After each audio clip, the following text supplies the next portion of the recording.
Assalamualaikum dan salam sejahtera. Saya ucapkan kepada doktor dan rakan-rakan sekalian. Kami daripada kumpulan 7, kumpulan tutorial Isnin 12 hingga 1 petang akan membentangkan hasil projek kami yang bertajuk Kesinoniman 10 Leksikal berdasarkan kamus sinonim dengan contoh yang dijana daripada Korpus DPP dan Malay Coordinates Project MCP. Sebelum itu, izinkan saya memperkenalkan ahli kumpulan saya yang terdiri daripada saya sendiri, Nur Natasha binti Abdul Rashid dengan nombor matriks 147291. Saya Nur Syazwani binti Rosli dengan nombor matrik 148588. Saya Nur Ayuni binti Salim dengan nombor matrik 148461. Saya Sharifah Nur Emilia Syatira binti Sainu Azman dengan nombor matrik 148020. Baiklah, saya akan memulakan pembentangan kumpulan kami dengan pengenalan. Perkataan semantik berasal daripada bahasa Grek, iaitu daripada perkataan semantikos yang bermaksud erti yang penting. F.R. Palmer memberi istilah semantik sebagai kajian makna, yang mana beliau telah juga memberi istilah tersebut sebagai sebahagian daripada linguistik. Ferdinand de Saussure menyatakan bahawa semantik adalah bahasa yang diucapkan untuk menyampaikan makna. Manakala Noam Chomsky bersependapat bahawa semantik merupakan makna ayat yang ditentukan oleh struktur permukaan dan konteks apabila ayat digunakan. Pengkaji melihat kebanyakan ahli bahasa daripada Eropah dan Barat cenderung bersetuju dan menyatakan bahawa semantik adalah kajian makna. Profesor Dr. Nur Hashima Jalaluddin, iaitu salah seorang ahli bahasa negara Malaysia, juga bersetuju dan menyatakan bahawa semantik adalah sebuah bidang bahasa yang mengkaji makna. Siti Hajar Abdul Aziz menyatakan bahawa semantik merupakan salah satu bidang kajian tata bahasa secara khusus yang meliputi penstrukturan dalam bidang ilmu fonologi, morfologi dan sintaksis. Manakala Michael Briel menyatakan semantik bukan sahaja merujuk kepada makna tetapi juga kepada perkembangannya yang disebut sebagai semantik sejarah. Pengkaji melihat bahawa bidang ilmu semantik sangat luas skop kajiannya dan besar. Beralih kepada maksud semantik leksikal ataupun dikenali sebagai leksikosemantik. Maksud leksikal atau leksikosemantik ialah kajian tentang makna perkataan. Sinonim merupakan antara topik yang berada di bawah semantik leksikal. F.R. Palmer menyatakan bahawa sinonim ialah kesamaan makna. Projek ini dijalankan untuk menyatakan 10 leksikal dengan kesinonimannya dan seterusnya membuktikan sama ada ke-10 kesinoniman leksikal tersebut adalah tulen atau sebaliknya. Untuk sorotan kajian, terdapat 5 orang pengkaji yang telah menjalankan kajian mengenai sinonim. Pengkaji yang pertama ialah Salinah yang menjalankan kajiannya pada tahun 2016. Kajian ini adalah berkaitan sinonim dan kelingkaran makna dalam kamus. Beliau telah menggunakan kamus Dewan sebagai sumber kajian untuk mengkaji sinonim campak, lempar, lontar, baling dan buang. Hasil kajiannya merumuskan bahawa pendefinisian sesuatu perkataan sinonim memerlukan bentuk penghuraian lebih terperinci dengan memasukkan maklumat yang bersesuaian, iaitu ciri-ciri yang boleh membezakan perkataan-perkataan yang bersinonim tersebut. Selain itu, Rusmadi Baharudin 2015 pula melakukan kajian berkaitan keterangan leksikografis tentang kata kerja melihat dan kata-kata yang bersinonim dengannya, iaitu memandang, nampak, merenung, memerhatikan, menonton, menatap, mengamati, mengintai, menengok dan mengintip.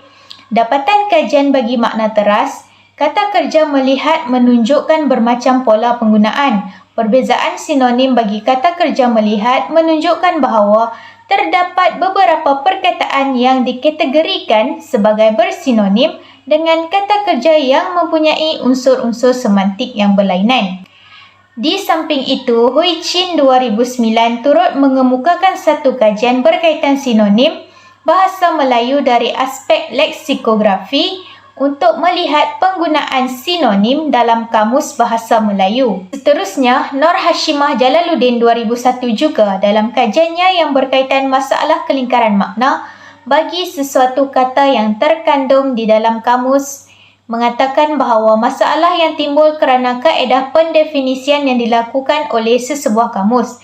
Kajian beliau yang menggabungkan kaedah ilmu semantik dan teori relevance dari ilmu pragmatik ini berjaya merungkai masalah berkaitan masalah kelingkaran makna kata umum bagi entry teman, kawan, handai, sahabat dan taulan, tetapi tidak menyentuh entry kata dialek.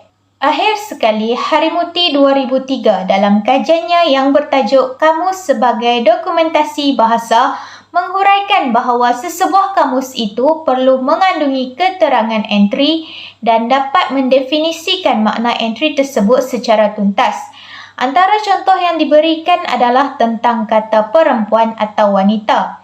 Walau bagaimanapun, Harimuti hanya melihat perbezaan makna antara perkataan perempuan dan wanita dari aspek etimologi secara permukaan sahaja tanpa melihat dari sudut pentakrifan makna yang lebih luas yang melibatkan pendekatan teoretis. Metodologi kajian. Metodologi kajian yang telah kami lakukan adalah menggunakan kajian kualitatif, iaitu kajian perpustakaan.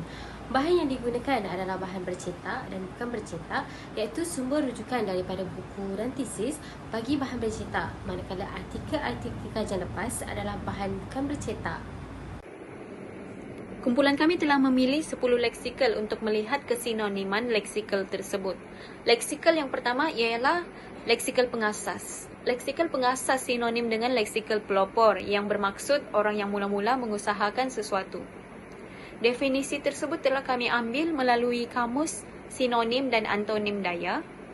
Kami telah memilih satu contoh ayat bagi leksikal pengasas dan satu lagi contoh ayat bagi leksikal pelopor melalui Korpus Dewan Bahasa dan Pustaka DBP, iaitu contoh ayat yang pertama bagi leksikal pengasas ialah malah beliau merupakan pengasas teori sastra Islam di Malaysia, iaitu teori takmila yang dikarang oleh Samsina Abdul Rahman pada tahun 2021 melalui karangan buku beliau iaitu Sastra Melayu Islam Konsep Teori dan Aplikasi. Contoh ayat yang kedua bagi leksikal pelopor pula ialah Halliday ialah murid J.R. Ford, pelopor aliran linguistik London, yang dikarang oleh Asma Haji Omar, maafkan saya, pada tahun 2020 dengan tajuk Wacana Teks, Genre, Teori dan Kaedah. Pengkaji dengan yakin melihat bahawa kedua-dua ayat tersebut, contoh ayat bagi leksikal pengasas dan pelopor, menunjukkan bahawa leksikal pengasas mempunyai kesinoniman yang tulen. Leksikal pengasas dan leksikal pelopor ini mempunyai leksikal yang tulen. Baiklah, beralih kepada leksikal yang kedua, iaitu kesinoniman leksikal nakoda. Pengkaji telah memilih leksikal nakoda sebagai untuk dilihat kesinoniman leksikal tersebut. Leksikal nakoda sinonim dengan leksikal kapten, iaitu yang bermaksud sebagai pemimpin atau ketua perahu. Definisi tersebut juga telah kami ambil melalui kamus sinonim dan antonim daya. Satu ayat yang telah kami pilih bagi memperlihatkan contoh bagi leksikal nakoda tersebut ialah apabila nakoda kapal hilang, bintang 3 pun ambil kesempatan keluar hutan terus tawan pekan-pekan kecil, iaitu ayat tersebut merupakan karangan daripada M. Zaki Arif pada tahun 2021 dalam buku beliau Sungai Manik Berdarah. Ayat tersebut kami ambil dan kami jana melalui Korpus Dewan Bahasa dan Pustaka. Begitu juga ayat contoh bagi leksikal kapten yang berbunyi Kapten Belanda itu telah memberitahu hal itu kepada ketuanya di Melaka dan di Betawi. Ayat tersebut merupakan karangan daripada Boyong Adil pada tahun 2020 dalam buku beliau Sejarah Perak. Ayat tersebut juga kami ambil melalui korpus Dewan Bahasa dan Pustaka. Melalui contoh-contoh ayat tersebut bagi leksikal nakoda dan leksikal kapten, pengkaji melihat bahawa sememangnya leksikal nakoda dan leksikal kapten mempunyai maksud yang sama, iaitu pemimpin atau ketua perahu. Akan tetapi namun begitu, pengkaji juga melihat bahawa kapten mempunyai maksud yang lain selain daripada pemimpin atau ketua perahu. Di mana pengkaji melihat dalam konteks ayat, leksikal kapten boleh digunakan bagi sesuatu ayat yang mempunyai makna tambahan bagi leksikal kapten, iaitu selain daripada pemimpin ketua perahu. Manakala leksikal nakoda hanya boleh digunakan bagi konteks ayat yang memberi makna bahawa nakoda ni sebagai pemimpin atau ketua perahu. Manakala kapten boleh digunakan, leksikal kapten boleh digunakan dalam konteks ayat yang memberi makna selain pemimpin atau ketua perahu. Contohnya pegawai yang mempunyai pangkat yang lebih tinggi, sama ada pegawai tentera laut atau tentera udara, kapten. Contohnya, kapten dan nama seseorang, Kapten Adil, Kapten Aiman. Dengan itu, jelaslah bahawa pengkaji melihat kesinoniman leksikal nakoda dan leksikal kapten merupakan kesinoniman leksikal yang tidak tulen, kerana kesinoniman tersebut dipengaruhi dengan faktor konteks. Jadual 3 menunjukkan kesinoniman leksikal jerit. Leksikal jerit yang ditunjukkan dalam kamus sinonim dan antonim daya adalah bersinonim dengan perkataan pekik, iaitu dalam kamus tersebut, leksikal jerit atau pekik didefinisikan sebagai teriak yang kuat. Berbeza dengan definisi leksikal jerit dalam Kamus Dewan Bahasa dan Pustaka, iaitu jerit bermaksud jeritan. Manakala pekik dalam Kamus Dewan Bahasa dan Pustaka pula merujuk kepada pekikan, iaitu teriak yang kuat atau jerit. Berdasarkan jadual, kedua-dua contoh ayat bagi leksikal jerit dan pekik membawa maksud yang sama. Leksikal jerit dan pekik dalam kedua-dua ayat tersebut memperlihatkan maksudnya yang sama, iaitu jerit dan pekik dalam ayat tersebut ialah teriak yang kuat. Pengkaji telah mengambil contoh kedua-dua ayat tersebut daripada data korpus Dewan Bahasa dan Pustaka yang mana terdiri daripada petikan ayat. Setiap kali berbunyi, serasa dia sedang mendengarkan jerit ancaman daripada seorang pegawai yang tanpa wajah, oleh A. Samad Said pada tahun 1992 dalam karyanya yang bertajuk Hujan Pagi. Seterusnya, contoh ayat yang kedua, terdengar pekik tinggi dari seberang jalan yang ditulis oleh Pramoida Anatatoy pada tahun 1988. Jadual 4 menunjukkan kesinoniman leksikal koyak. Leksikal koyak yang ditunjukkan dalam kamus sinonim dan antonim daya adalah bersinonim dengan perkataan carik, iaitu dalam kamus tersebut, leksikal koyak atau carik didefinisikan sebagai sobek. Berbeza dengan definisi leksikal koyak dalam Kamus Dewan Bahasa dan Pustaka, iaitu koyak bermaksud carik, rabak dan sobek, manakala carik dalam Kamus Dewan Bahasa dan Pustaka bermaksud cabik, robek, sobek dan koyak memanjang. Berdasarkan jadual, kedua-dua ayat bagi leksikal koyak dan carik membawa maksud yang sama. Leksikal koyak dan carik dalam kedua-dua ayat tersebut memperlihatkan maksudnya yang sama, iaitu koyak dan carik dalam ayat tersebut ialah sobek. Pengkaji telah mengambil contoh kedua-dua ayat tersebut daripada data korpus Dewan Bahasa dan Pustaka yang mana terdiri daripada petikan ayat Suasana Buruk Kotor Tirai-Tirai Koyak yang dikarang oleh Rosalina Khair Johari pada tahun 2017 dalam karyanya yang bertajuk Selendang Sakti. Seterusnya, contoh ayat yang kedua, Dia mengenakan topi jerami yang sudah carik di bahagian tepi dan berlubang di bahagian atas, yang ditulis oleh Muhammad Fauzi Abdul pada tahun 2018 yang bertajuk Kelopak yang Gugur. Jadual 5 menunjukkan kesinoniman leksika amalan. Leksika amalan yang ditujukan dalam kamus sinonim dan antonim daya adalah bersinonim dengan perkataan budaya, iaitu didefinisikan sebagai perbuatan yang baik. Hal ini berbeza dengan definisi leksikal amalan dalam Kamus Dewan Bahasa dan Pustaka edisi keempat, iaitu amalan bermaksud sesuatu yang dilakukan, manakala budaya bermaksud tamadun dan peradaban. Leksika amalan dan budaya dalam kedua-dua ayat memperlihatkan maksudnya yang sama, iaitu amalan dan budaya dalam ayat tersebut ialah melakukan perbuatan yang baik. Pengkaji telah mengambil contoh kedua-dua ayat tersebut daripada data korpus Dewan Bahasa dan Pustaka yang mana terdiri daripada petikan ayat yang berikut.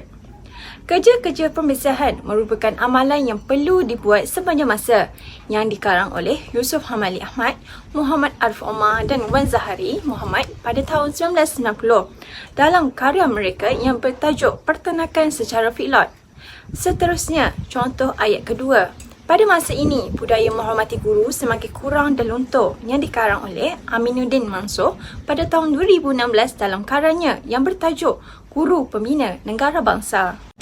Jadual 6 menunjukkan kesinoniman leksika ahli.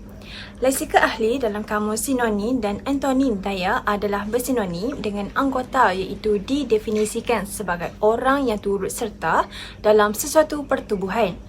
Berbeza dengan definisi leksika ahli dalam Kamus Dewan Bahasa dan Pustaka, iaitu ahli bermaksud anggota, pertubuhan, persatuan, golongan dan lain-lain.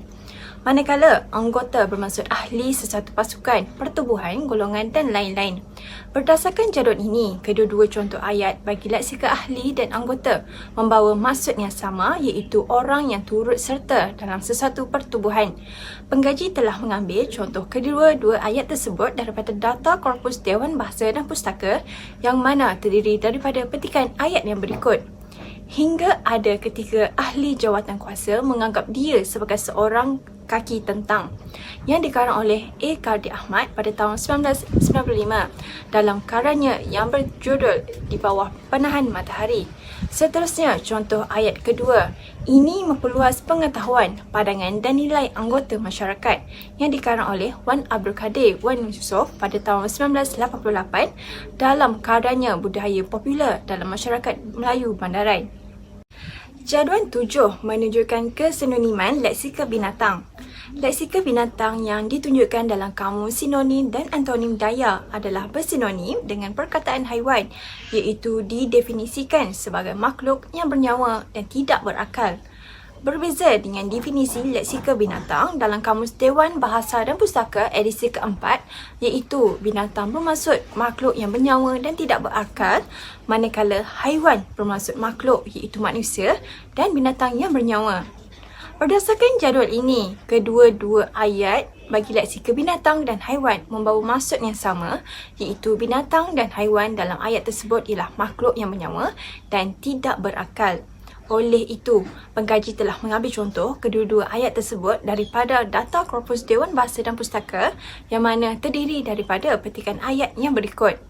Orang lelaki pula diminta pergi memburu binatang liar di hutan sementara kaum wanita sibuk membuat, yang dikeluarkan kenyataan oleh Kerajaan Negeri Sarawak pada tahun 1988. Seterusnya, contoh ayat kedua. Ular, zoo negara mahu memupuk kesedaran pengunjung mengenai haiwan liar termasuk ular yang dikeluarkan kenyataan oleh Nasional pada tahun 2005. Bagi jadual 8 menunjukkan kesinoniman sejuk. Kesinoniman sejuk dalam kamus sinonim dan antonim daya adalah bersinonim dengan perkataan dingin, yakni didefinisikan sebagai keadaan suhu yang rendah, manakala dingin didefinisikan sebagai suhu yang sejuk. Kedua-dua kesinoniman ini membawa maksud yang sama menurut Kamus Dewan Bahasa dan Pustaka. Sebagai contoh, dalam ayat ini yang diambil daripada kata korpus Dewan Bahasa dan Pustaka, yakni baju memelihara tubuh daripada sejuk, yang ditulis oleh Asma Haji Omar pada tahun 2020 dan terasa dingin apabila hari berlanjut malam, ditulis oleh Wan Abdul Kadir Wan Yusof pada 1988. Seterusnya, pada jadual 9 menunjukkan kesinoniman letih. Kesinoniman letih dalam Kamus Sinonim dan Antonim Daya adalah bersinonim dengan penat, yakni didefinisikan sebagai tidak bertenaga, manakala penat didefinisikan sebagai tidak mempunyai kekuatan fizikal. Kedua-dua kesinoniman ini membawa maksud yang sama menurut Kamus Dewan Bahasa dan Pustaka. Sebagai contoh, ayat yang diambil daripada kata korpus Dewan Bahasa dan Pustaka, yakni jemu dan letih dengan isu bekalan air seperti tiada kesudahan menyebabkan 30 wakil penduduk mengadakan demonstrasi aman agar masalah itu dapat diatasi segera. Ditulis oleh Berita Harian pada 2020. Dan kita tak usah penat menunggu lori dalam perjalanan, ditulis oleh Wan Abdul Kadir, Wan Yusof pada 1988. Yang terakhir pada jadual 10 menunjukkan kesinoniman anggun. Kesinoniman anggun dalam Kamus Sinonim dan Antonim Daya adalah bersinonim dengan cantik, yakni didefinisikan sebagai menarik atau elok, manakala cantik didefinisikan sebagai sangat menarik atau sangat elok. Kedua-dua kesinoniman ini membawa maksud yang sama menurut Kamus Dewan Bahasa dan Pustaka. Sebagai contoh, ayat yang diambil daripada kata korpus Dewan Bahasa dan Pustaka, yakni begitu anggun baju balu hitam yang berpotongan kebaya itu, ditulis oleh Samsina Abdul Rahman pada 2021, dan Tuhan telah menyusun perjalanan dengan cantik diambil daripada Berita Harian 2022.